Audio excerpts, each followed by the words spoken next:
रोज का वचन। रोज के वचन में आपका स्वागत है। दिन 324। यहेजकेल भविष्यवक्ता की पुस्तक अध्याय 38। यहेजकेल भविष्यवक्ता की पुस्तक अध्याय 38।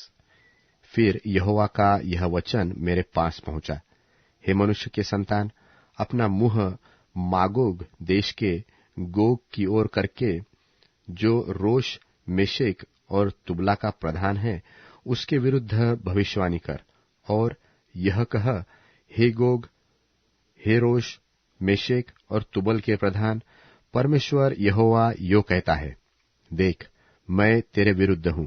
मैं तुझे घुमा ले आऊंगा और तेरे जबड़ों में आंकड़े डालकर तुझे निकालूंगा, और तेरी सारी सेना को भी, अर्थात घोड़ों और सवारों को, जो सब के सब कवच पहने हुए एक बड़ी भीड़ है, जो फरी और ढाल लिए हुए सब के सब तलवार चलाने वाले होंगे, और उनके संग फारस, कूश और पूत को, जो सब के सब ढाल लिए और टोप लगाए होंगे, और गोमेर और उसके सारे दलों को, और उत्तर दिशा के दूर दूर देशों के तोर्गमा के घराने और उसके सारे दलों को निकालूंगा। तेरे संग बहुत से देशों के लोग होंगे, इसलिए तू तैयार हो जा। तू और जितनी भीड़ तेरे पास इकट्ठी हो, तैयार रहना, और तू उनका अगुवा बनना। बहुत दिनों के बीतने पर तेरी सुधि ली जाएगी, और अंत के वर्षों में तू उस देश में आएगा जो तलवार के वश से छूटा हुआ होगा, और जिसके निवासी बहुत सी जातियों में से इकट्ठे होंगे, अर्थात तू इस्राएल के पहाड़ों पर आएगा, जो निरंतर उजाड़ रहे, परंतु वे देश देश के लोगों के वश से छुड़ाए जाकर सब के सब निडर रहेंगे। तू चढ़ाई करेगा और आंधी की नाई आएगा, और अपने सारे दलों और बहुत देशों के लोगों समेत मेघ के समान देश पर छा जाएगा। परमेश्वर यहोवा यो कहता है, उस दिन तेरे मन में ऐसी ऐसी बातें आएंगी कि तू एक बुरी युक्ति भी निकालेगा, और तू कहेगा कि मैं बिन शहर पनाह के गांव के देश पर चढ़ाई करूंगा। मैं उन लोगों के पास जाऊंगा जो चैन से निडर रहते हैं, जो सब के सब बिना शहर पनाह और बिना बेड़ों और पल्लों के बसे हुए हैं, ताकि छीनकर तू उन्हें लूटे और अपना हाथ उन खंडहरों पर बढ़ाए जो फिर बसाए गए, और उन लोगों के विरुद्ध फेरे जो जातियों में से इकट्ठे हुए थे, और पृथ्वी की नाभि पर बसे हुए ढोर और संपत्ति रखते हैं। शबा और ददान के लोग और तर्शीश के व्यापारी अपने देश के सब जवान सिंहों समेत तुझसे कहेंगे, क्या तू लूटने को आता है? क्या तूने धन छीनने, सोना चांदी उठाने, ढोर और संपत्ति ले जाने और बड़ी लूट अपना लेने को अपनी भीड़ इकट्ठी की है? इस कारण हे मनुष्य के संतान, भविष्यवाणी करके गोग से कह, परमेश्वर यहोवा यो कहता है, जिस समय मेरी प्रजा इस्राएल निडर बसी रहेगी, क्या तुझे इसका समाचार न मिलेगा? और तू उत्तर दिशा के दूर दूर स्थानों से आएगा, तू और तेरे साथ बहुत सी जातियों के लोग, जो सब के सब घोड़ों पर चढ़े हुए होंगे, अर्थात एक बड़ी भीड़ और बलवंत सेना। और जैसे बादल भूमि पर छा जाता है, वैसे ही तू मेरी प्रजा इस्राएल के देश पर ऐसे चढ़ाई करेगा। इसलिए हे गोग, अंत के दिनों में ऐसा ही होगा कि मैं तुझसे अपने देश पर इसलिए चढ़ाई कराऊंगा कि जब मैं जातियों के देखते तेरे द्वारा अपने को पवित्र ठहराऊंगा, तब वे मुझे पहचान लेंगे।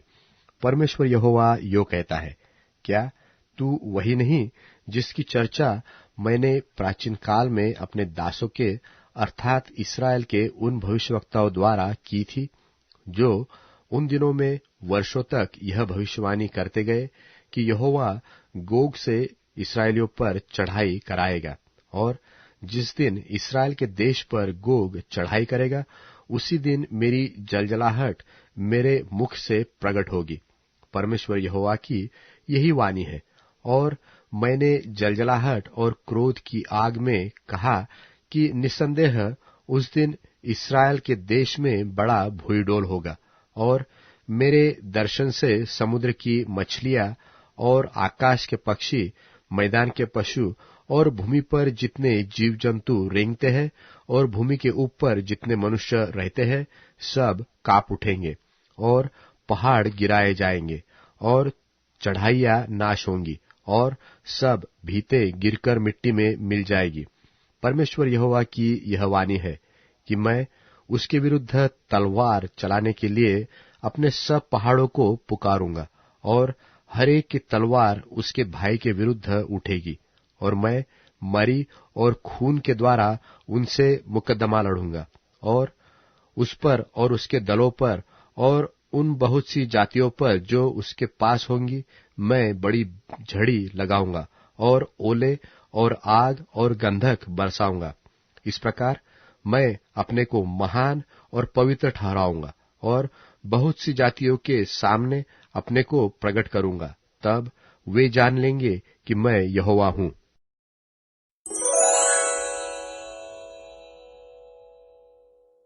यहेजकेल भविष्यवक्ता की पुस्तक अध्याय 39। यहेजकेल भविष्यवक्ता की पुस्तक अध्याय 39। फिर हे मनुष्य के संतान, गोग के विरुद्ध भविष्यवाणी करके यह कह, हे गोग, हे रोश, मेशेक और तुबल के प्रधान, परमेश्वर यहोवा यो कहता है, मैं तेरे विरुद्ध हूं। मैं तुझे घुमा ले आऊंगा और उत्तर दिशा के दूर दूर देशों से चढ़ा ले आऊंगा और इस्राएल के पहाड़ों पर पहुंचाऊंगा।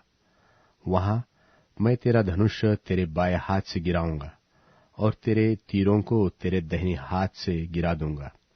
तू अपने सारे दलों और अपने साथ की सारी जातियों समेत इस्राएल के पहाड़ों पर मार डाला जाएगा। मैं तुझे भांति भांति के मांसाहारी पक्षियों और वन पशुओं का आहार कर दूंगा। तू खेत में गिरेगा, क्योंकि मैं ही ने ऐसा कहा है। परमेश्वर यहोवा की यही वाणी है। मैं मागोग में और द्वीपों के निडर रहने वालों के बीच आग लगाऊंगा, और वे जान लेंगे कि मैं यहोवा हूं। मैं अपनी प्रजा इस्राएल के बीच अपना नाम प्रकट करूंगा और अपना पवित्र नाम फिर अपवित्र न होने दूंगा। तब जाति जाति के लोग भी जान लेंगे कि मैं यहोवा इस्राएल का पवित्र हूं। यह घटना हुआ चाहती है और वह हो जाएगी। परमेश्वर यहोवा की यही वाणी है। यह वही दिन है जिसकी चर्चा मैंने की है। तब इस्राएल के नगरों के रहने वाले निकलेंगे और हथियारों में आग लगा लगाकर जला देंगे। ढाल और फरी, धनुष और तीर, लाठी, बर्छे, सबको वे 7 वर्ष तक जलाते रहेंगे, और इसके कारण वे मैदान में लकड़ी न बीनेंगे न जंगल में काटेंगे, क्योंकि वे हथियारों को ही जलाया करेंगे। वे अपने लूटने वालों को लूटेंगे और अपने छीनने वालों से छीनेंगे। परमेश्वर यहोवा की यही वाणी है। उस समय मैं गोग को इस्राएल के देश में कब्रिस्तान दूंगा। वह ताल की पूर्व ओर होगा। वह आने जाने वालों की तराई कहलाएगी, और आने जाने वालों को वहां रुकना पड़ेगा। वहां सब भीड़ समेत गोग को मिट्टी दी जाएगी, और उस स्थान का नाम गोग की भीड़ की तराई पड़ेगा। इस्राएल का घराना उनको 7 महीने तक मिट्टी देता रहेगा, ताकि अपने देश को शुद्ध करे। देश के सब लोग मिलकर उनको मिट्टी देंगे, और जिस समय मेरी महिमा होगी उस समय उनका भी नाम बड़ा होगा। परमेश्वर यहोवा की यही वाणी है। तब वे मनुष्यों को नियुक्त करेंगे जो निरंतर इसी काम में लगे रहेंगे, अर्थात देश में घूम घाम कर आने जाने वालों के संग होकर देश को शुद्ध करने के लिए उनको जो भूमि के ऊपर पड़े हो मिट्टी देंगे, और 7 महीने के बीतने तक वे ढूंढ ढूंढ कर यह काम करते रहेंगे। और देश में आने जाने वालों में से जब कोई मनुष्य की हड्डी देखे, तब उसके पास एक चिन्ह खड़ा करेंगे। यह उस समय तक बना रहेगा जब तक मिट्टी देने वाले उसे गोग की भीड़ की तराई में गाड़ न दे। वहां के नगर का नाम भी हमोना है। यो देश शुद्ध किया जाएगा। फिर हे मनुष्य के संतान, परमेश्वर यहोवा यो कहता है, भांति भांति के सब पक्षियों और सब वन पशुओं को आज्ञा दे, इकट्ठे होकर आओ मेरे पास इस बड़े यज्ञ में जो मैं तुम्हारे लिए इस्राएल के पहाड़ों पर करता हूं। हर एक दिशा से इकट्ठे हो कि तुम मांस खाओ और लोहू पियो। तुम शूरवीरों का मांस खाओगे और पृथ्वी के प्रधानों का लोहू पियोगे, और मेंढों, मेमनों, बकरों और बैलों का भी, जो सब के सब बाशान के तैयार किए हुए होंगे। और मेरे उस भोज की चर्बी से जो मैं तुम्हारे लिए करता हूं, तुम खाते खाते अघा जाओगे और उसका लोहू पीते पीते छक जाओगे। तुम मेरी मेज पर घोड़ों, सवारों, शूरवीरों और सब प्रकार के योद्धाओं से तृप्त होंगे। परमेश्वर यहोवा की यही वाणी। और मैं जाति जाति के बीच अपनी महिमा प्रकट करूंगा, और जाति जाति के सब लोग मेरे न्याय के काम जो मैं करूंगा और मेरा हाथ जो उन पर पड़ेगा देख लेंगे। उस दिन से आगे इस्राएल का घराना जान लेगा कि यहोवा हमारा परमेश्वर है, और जाति जाति के लोग भी जान लेंगे कि इस्राएल का घराना अपने अधर्म के कारण बंधुआई में गया था, क्योंकि उन्होंने मुझसे ऐसा विश्वासघात किया कि मैंने अपना मुंह उनसे फेर लिया और उनको उनके बैरियों के वश कर दिया, और वे सब तलवार से मारे गए। मैंने उनकी अशुद्धता और अपराधों ही के अनुसार उनसे बर्ताव करके उनसे अपना मुंह फेर लिया था। इसलिए परमेश्वर यहोवा यो कहता है, अब मैं याकूब को बंधुआई से फेर लाऊंगा और इस्राएल के सारे घराने पर दया करूंगा, और अपने पवित्र नाम के लिए मुझे जलन होगी। तब उस सारे विश्वासघात के कारण जो उन्होंने मेरे विरुद्ध किया, वे लज्जित होंगे और अपने देश में निडर रहेंगे, और कोई उनको न डरेगा। और जब मैं उनको जाति जाति के बीच से फेर लाऊंगा और उन शत्रुओं के देशों से इकट्ठा करूंगा, तब बहुत जातियों की दृष्टि में उनके द्वारा पवित्र ठहरूंगा, और तब वे जान लेंगे कि यहोवा हमारा परमेश्वर है, क्योंकि मैंने उनको जाति जाति में बंधुआ करके फिर उनके निज देश में इकट्ठा किया है। मैं उनमें से किसी को फिर परदेश में न छोड़ूंगा, और उनसे अपना मुंह फिर कभी न फेर लूंगा, क्योंकि मैंने इस्राएल के घराने पर अपना आत्मा उंडेला है। परमेश्वर यहोवा की यही वाणी है।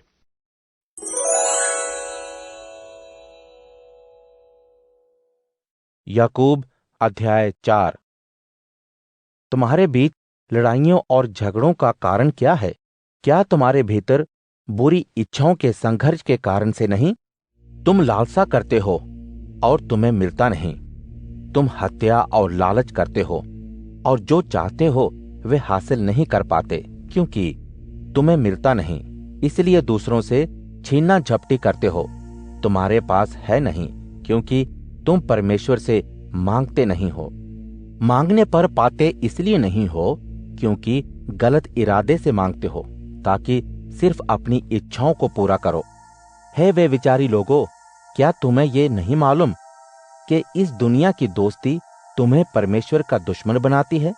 मैं फिर कहता हूं कि यदि तुम्हारा मकसद इस दुनिया का मजा लूटना है, तुम परमेश्वर के दोस्त नहीं हो सकते। क्या तुम बाइबल में लिखी इस बात को बेकार समझते हो?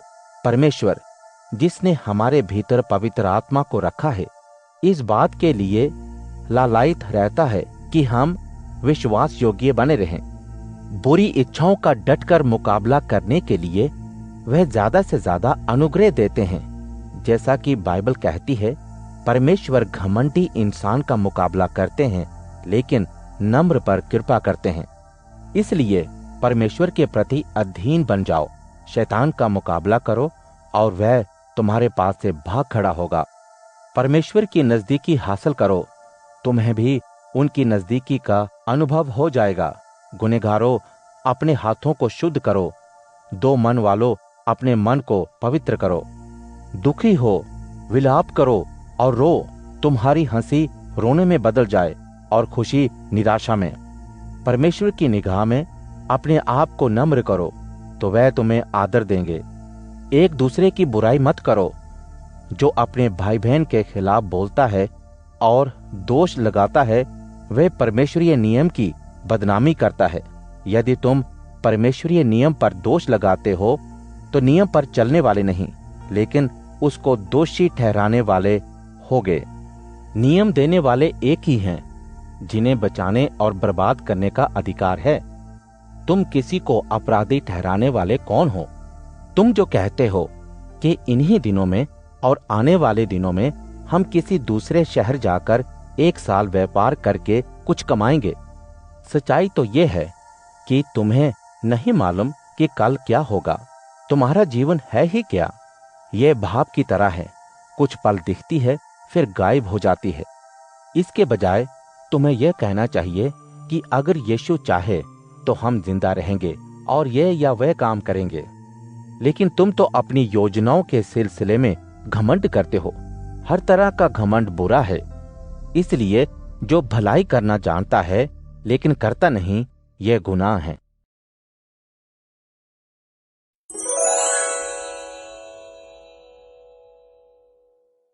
व्यवस्था का पालन करने वाला युवक अपने पिता का बुद्धिमान पुत्र कहलाता है, किंतु उड़ाने खाने वालों के साथ रहने वाला जवान अपने पिता की निंदा का कारण बनता है। जो धनवान अपना धन ब्याज और मुनाफाखोरी से बढ़ाता है, उसे अपना धन उस मनुष्य के लिए छोड़ना पड़ता है जो गरीबों पर दया करता है। जो मनुष्य व्यवस्था पाठ को नहीं सुनता, उसकी प्रार्थना भी परमेश्वर नहीं सुनता।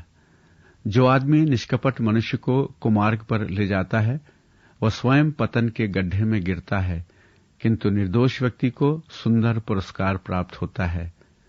धनवान मनुष्य स्वयं को अपने दृष्टि में बुद्धिमान समझता है, परंतु समझदार गरीब उसकी बुद्धिमानी की वास्तविकता को पहचान जाता है। जब धार्मिक मनुष्य विजय प्राप्त करता है, तब वह सबके लिए बड़ी गौरव की बात होती है, परंतु दुर्जन के प्रबल होने पर लोग डर के कारण छिप जाते हैं। जो मनुष्य अपने अपराध छिपाता है, वह जीवन में उन्नति नहीं करता, परंतु अपने अपराध को स्वीकार करने वाले और उसको पुनः न करने वाले मनुष्य पर परमेश्वर दया करता है। धन्य है वह मनुष्य जो प्रभु की सदा भक्ति करता है, पर प्रभु के प्रति अपने हृदय को कठोर बनाने वाला मनुष्य विपत्ति के गड्ढे में गिरता है। गरीब जनता पर शासन करने वाला दुर्जन मानो दहाड़ता हुआ सिंह है, मानो शिकार का भूखा रीछ। जिस शासक में समझ नहीं है, वह निर्दय अत्याचारी बन जाता है। जो अन्याय के धन से घृणा करता है, वह दीर्घायु पाता है। यदि किसी मनुष्य ने दूसरे की हत्या की है, तो वह मृत्यु पर्यंत यहां वहां मारा मारा फिरे, कोई भी व्यक्ति उसकी सहायता न करे।